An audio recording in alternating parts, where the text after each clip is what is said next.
बुद्धिमान people, how are you all.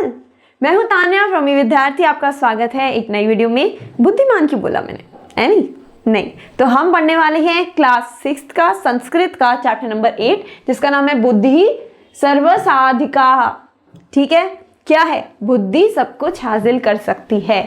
बुद्धि यानी कि दिमाग। इस चैप्टर में इंटेलिजेंस की पावर को एक्सप्लेन किया गया है कि एक्चुअली जो फिजिकल स्ट्रेंथ होती है ना, यानी कि इंसान जितना मर्जी हट्टा कट्टा हो, इंसान हो जानवर हो कोई भी, ठीक है, उसका इंपॉर्टेंट ना वो नहीं होता कि वो इतना मोटा है, उसका 100 किलो वेट है तो मतलब वो बहुत पावरफुल है। नहीं, जो मैटर करता है वो होता है उसका बुद्धि, कि उसका मेंटल स्ट्रेंथ, मेंटल उसकी कैपेसिटी कितनी है, उसकी थिंकिंग पावर कैसी है, वो स्मार्ट थिंकिंग कर सकता है कि नहीं। स्मार्ट थिंकिंग जो है वही सक्सेसफुल जो है आगे इंसान होता है। डिसीजन मेकिंग पावर, ठीक है, स्टूडेंट को इंटेलिजेंट और वाइज बनने का मोटिवेशन देता है ये चैप्टर। मैं आपको एक बार इसकी कहानी बता देती हूँ छोटी सी। तो जैसे कि आपकी पिक्चर में देख पा रहे होंगे, आपको थोड़ा समझ आ गया होगा, फिर भी मैं एक बार एक्सप्लेन कर देती हूँ। तो ये ना हाथी जो होते हैं, ये आते हैं एक बार एक ना झील के आगे और पानी पीते हैं वहां से। ठीक है, तो अब ये हाथी होते हैं हट्टे कट्टे बड़े से, वहां ना खरगोश भी होते हैं, खरगोश छोटे छोटे से। तो जब ये हाथी आते ना, तो ये खरगोश को देखते ही नहीं, ऐसे कुचल कुचल के ये लोग जा रहे थे, तो कुछ मर गए बेचारे। ठीक है, खरगोश, फिर खरगोशों ने अपनी सभा बिठाई और अपना दिमाग लगाया, क्योंकि खरगोश जो थे वो समझदार थे। तो उन्होंने क्या किया, उन्होंने ना ऐसे चांद को देखा, उन्होंने बोला कि हाथी को बोलते हैं, चांद की ना पूरी परछाई आ रही थी झील पे, तो उन्होंने बोला कि चांद ने हमको ये झील दी है ताकि हम यहाँ रह पाए, ठीक है, तो आप यहाँ से चले जाओ, ऐसा। ठीक है, तो उन्होंने जो हाथी की जो अच्छे वो उनके जो होते हैं ना, हाथी के सबसे ज्यादा जो राजा, उनको बुलाया। तो वो आए, उनको खरगोश के राजाओं ने बोला कि ये तो देखो चांद आ रहा है, तो आप जाओ। तो वो बुद्धि बेवकूफ हैं, बिल्कुल नो बुद्धि का इस्तेमाल। ठीक है, तो चले गए हाथी वहां से, और खरगोश वहां से एंजॉय करके बढ़िया उस झील में रहे। तो क्या हुआ, इतने बलवीर थे वो, इतने शक्तिशाली, है ना, क्योंकि वो बहुत मोटे होते ना हाथी। क्या हुआ, कोई फायदा नहीं हुआ, क्योंकि उन्होंने दिमाग का ही नहीं यूज किया अपने, उनको दिखा ही नहीं ये परछाई थी, राइट। तो अब हम इस चैप्टर को अच्छे से स्टार्ट करेंगे। मैंने ना आपको छोटू सा ऐसे ही ओवरव्यू दे दिया था ताकि आपके दिमाग में एक कहानी बैठ जाए। अब हम पढ़ेंगे आगे अच्छे से, पूरा एक एक वर्ड, एक एक लाइन अच्छे से सीखेंगे। उससे पहले मैं आपको बता दूं, MCQ solution sample paper, important question, previous year papers, ये जो है आप डाउनलोड कर सकते हैं ई-विद्यार्थी की वेबसाइट से। वेबसाइट का है, नीचे लिंक दिया गया है डिस्क्रिप्शन बॉक्स में, आप जाके क्लिक करेंगे, फ्री है, डाउनलोड करिए, सीखिए, पढ़िए आराम से। ठीक है, let's start the chapter now. अष्टमः पाठः बुद्धि सर्वार्थ साधिका। इसका मतलब है 8वां पाठ, बुद्धि मतलब हमारी अकल सब काम पूरा करती है। बिल्कुल। चलो आज इसी को अच्छे से मजे से समझते हैं। तो पहली लाइन है, संसारे उत्तम जीवनाय बुद्धिपूर्वकः व्यवहारः आवश्यकः भवति। चलो इसको ना एक एक शब्द करके तोड़ते हैं। हाँ बिल्कुल। पहला शब्द है संसारे, इसका मतलब है दुनिया में, इस पूरी दुनिया में। हाँ। फिर है उत्तम जीवनाय, उत्तम मतलब सबसे अच्छा, बेस्ट, और जीवनाय मतलब जीवन के लिए। अच्छा, तो एक बढ़िया वाली जिंदगी के लिए। एग्जैक्टली। फिर आता है बुद्धिपूर्वकः, बुद्धि तो हो गई अकल, और पूर्वकः मतलब उसके साथ, तो अकल के साथ, यानी सोच समझकर। हाँ बिल्कुल। और व्यवहारः का मतलब है हमारा बर्ताव, हम कैसे बिहेव करते हैं। सही। और आवश्यका भवति मतलब जरूरी होता है, बहुत जरूरी। ओके। तो देखो पूरी लाइन का मतलब कितना सिंपल हो गया। दुनिया में अच्छी जिंदगी के लिए सोच समझकर बर्ताव करना बहुत जरूरी होता है। वाह। अब अगली लाइन देखते हैं, बुद्धिपूर्वकेण व्यवहारेण कठिनम अपि कार्यम सहजम भवति। ये भी बहुत अच्छी लाइन है। हाँ, इसका मतलब है बुद्धिपूर्वकेण यानी बुद्धिमाने से, अक्ल से। हाँ, और व्यवहारेण मतलब बर्ताव करने से। तो जब हम अपनी अक्ल से कोई काम करते हैं, ओके। तो कठिनम मतलब मुश्किल, बहुत टफ, अपि का मतलब होता है भी, मुश्किल काम भी, हाँ, और कार्यम मतलब काम, कोई भी काम। ठीक है। तो मुश्किल काम भी सहजम मतलब एकदम आसान, सिंपल, भवति मतलब हो जाता है। बिल्कुल। तो इस लाइन में बताया है कि अक्ल से काम करने पर मुश्किल से मुश्किल काम भी आसान हो जाता है। अरे वाह, ये तो बहुत मजेदार है। अगली लाइन में क्या है, विशेषतः स्पर्धायाः समये यदि प्रतिपक्षः अतीव प्रबलः तर्हि बुद्धिबलेन वयं तम जेतुम शक्नुमः। हाँ, ये बहुत गहरी बात है। देखो, विशेषतः मतलब खास तौर पर, स्पेशली। स्पर्धायाः समय मतलब स्पर्धा यानी कंपटीशन, और समय मतलब टाइम पर, तो किसी मुकाबले के टाइम पर। हाँ। यद्य मतलब अगर, इफ, अगर। अगर। प्रतिपक्षः मतलब जो हमारे सामने है, हमारा ओपोनेंट। अच्छा, जैसे गेम में दूसरी टीम होती है। बिल्कुल वही। हाँ। और वो टीम कैसी है? अतीव प्रबलः। हाँ। अति मतलब बहुत ज्यादा, हाँ। और प्रबलः मतलब स्ट्रॉन्ग, ताकतवर। अगर सामने वाला बहुत ज्यादा ताकतवर है, तरही मतलब तो, हम्म। बुद्धि बलेन मतलब बुद्धि की ताकत से। अक्ल की पावर से। हाँ। हाँ। वयम मतलब हम, हाँ। तम मतलब उसको, हम उसको। जेतुम शक्नुमः मतलब जीत सकते हैं। वाह। हम उसे जीत सकते हैं। हाँ, तो पूरी बात यह है कि खासतौर पर मुकाबले के समय अगर सामने वाला बहुत ज्यादा ताकतवर है तो हम अपनी अक्ल की ताकत से उसे जीत सकते हैं। मतलब शरीर की ताकत से ज्यादा अक्ल की ताकत बढ़ी है। अच्छा, अगली लाइन तो पक्का इसी बारे में होगी। शरीर बलात् बुद्धिबलस्य महत्वम कथम अधिकम इति एषा कथा प्रतिपादयति। बिल्कुल सही पकड़ा। हाँ। देखो, शरीर बलात् मतलब शरीर की ताकत से, हाँ। फिजिकल स्ट्रेंथ से। और बुद्धिबलस्य मतलब बुद्धि की ताकत का, दिमागी ताकत का। ओके। महत्वम मतलब इंपॉर्टेंस, हम्म। कि वो चीज कितनी जरूरी है। ठीक है। कथम मतलब कैसे, और अधिकम मतलब ज्यादा है। कैसे ज्यादा है? हाँ। इति एषा कथा मतलब ये कहानी। ये कहानी प्रतिपादयति मतलब बताती है, या कहो कि साबित करती है। प्रूव करती हाँ। है। तो पूरी लाइन का मतलब हुआ, शरीर की ताकत से बुद्धि की ताकत का महत्व कैसे ज्यादा है, ये कहानी यही साबित करती है। तो अब कहानी शुरू होगी। चलो आखिरी लाइन पढ़ते हैं। एताम कथाम वयम पठमः। हाँ, ये तो एकदम सीधी सी बात है। कथा मतलब इस कहानी को, इस कहानी को। और वयम मतलब हम, ये तो हमने पहले भी देखा। हाँ, हम। और पठामह मतलब पढ़ते हैं। तो चलो हम इस कहानी को पढ़ते हैं। बिल्कुल, चलो शुरू करते हैं। एकस्मिन् मने एकः नित्यजलपूर्णः महान् सरोवरः अस्ति। ओके, अब इसका शब्द शब्द करके मतलब समझते हैं। हाँ, तो एकस्मिन् मतलब एक में, वने, जंगल में। तो एकस्मिन वने हो गया एक जंगल में। एकदम सही। फिर है एकः मतलब एक, और नित्य जलपूर्णः, ये थोड़ा लंबा शब्द है। नित्य जलपूर्ण, नित्य का मतलब तो हमेशा होता है ना? हाँ, और जल मतलब पानी, और पूर्ण मतलब भरा हुआ, तो जो हमेशा पानी से भरा हो। समझ गया। और महान सरोवर का मतलब एक बड़ा सा तालाब। बिल्कुल। और आखिरी में अस्थि का मतलब है। तो पूरी लाइन बन गई। हाँ। एक जंगल में एक हमेशा पानी से भरा हुआ बड़ा सा तालाब है। वाह, देखा कितना आसान था। अब अगली लाइन पे चलते हैं। हाँ, अगली लाइन है, कदाचित एकम पिपासाकुलम गजयूथम वनांतरात तत्र आगच्छति। इसमें भी कुछ नए शब्द हैं। चलो देखते हैं। कदाचित मतलब कभी, एकम एक।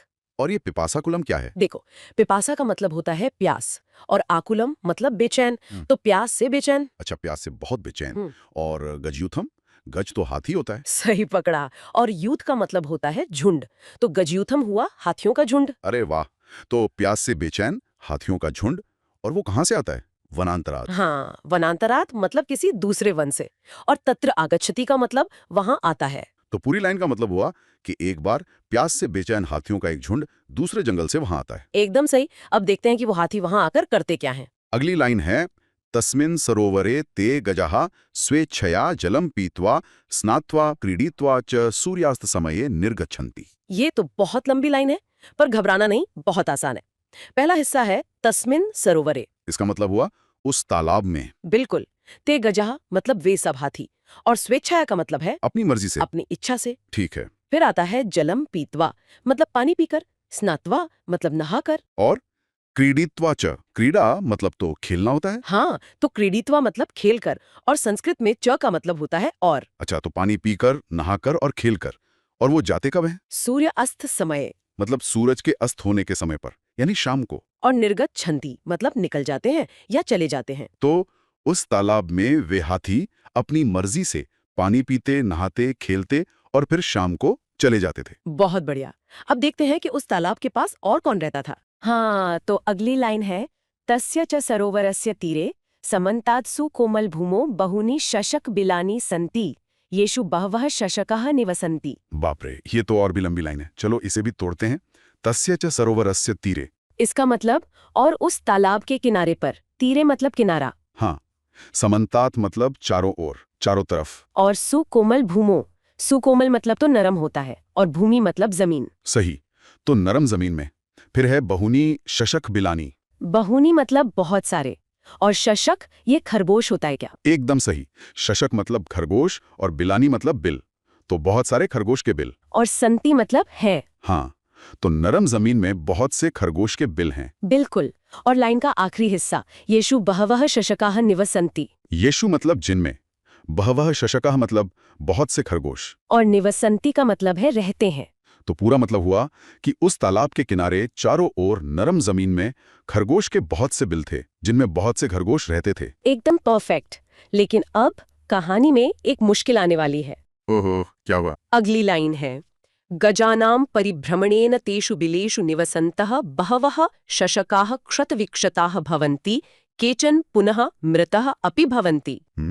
यहाँ से असली प्रॉब्लम शुरू होती है। गजानां परिभ्रमणेन मतलब हाथियों के घूमने फिरने से। अच्छा, उनके इधर उधर चलने से। हाँ, तेषु बिलेषु निवसन्तः मतलब उन बिलों में रहने वाले। बहवः शशकाः मतलब बहुत से खरगोश। अब ये मुश्किल शब्द आया, क्षतविक्षताः। क्षतविक्षताः भवन्ति मतलब घायल हो जाते हैं, उन्हें बहुत चोट लग जाती है। ओह बेचारे खरगोश। और बात यहीं खत्म नहीं होती। केचन पुनः मतलब कुछ तो। और मृतः अपि भवन्ति मतलब मर भी जाते हैं। हाँ, हाथियों के भारी पैरों के नीचे आकर कुछ खरगोश मर भी जाते थे। ये तो बहुत दुख की बात है। अब तो खरगोश परेशान हो गए होंगे। बहुत ज्यादा। अगली लाइन यही बताती है, अतः शशकाः चिन्तामग्नाः च भवन्ति, ते दुःखम् अनुभवन्ति, स्वरक्षार्थं च ते उपायं चिन्तयन्ति। अतः शशकाः मतलब इसलिए खरगोश। हाँ। चिन्तामग्नाः च भवन्ति मतलब चिंता में डूब जाते हैं, बहुत टेंशन में आ जाते हैं। और ते दुःखम अनुभवन्ति मतलब वे दुख महसूस करते हैं। बिल्कुल। और फिर स्वरक्षार्थम च, स्व मतलब अपनी और रक्षा मतलब रक्षा, तो अपनी रक्षा के लिए। और ते उपायम चिंतयन्ति मतलब वे उपाय सोचते हैं, अपनी जान बचाने का तरीका सोचते हैं। एकदम सही। तो अब उन्होंने क्या किया? उन्होंने एक मीटिंग बुलाई। अच्छा। तो अगली लाइन है, एकस्मिन् दिने सायंकाले तेषां शशकाणां सभा भवति। ये तो अब आसान लग रही होगी। एकस्मिन् दिने एक दिन सायंकाले शाम के समय, बहुत अच्छे, तेषां शशकाणां मतलब उन खरगोशों की। और सभा भवति मतलब एक मीटिंग होती है। तो एक दिन शाम को उन खरगोशों की एक मीटिंग हुई। हाँ, अब देखते हैं मीटिंग में क्या हुआ।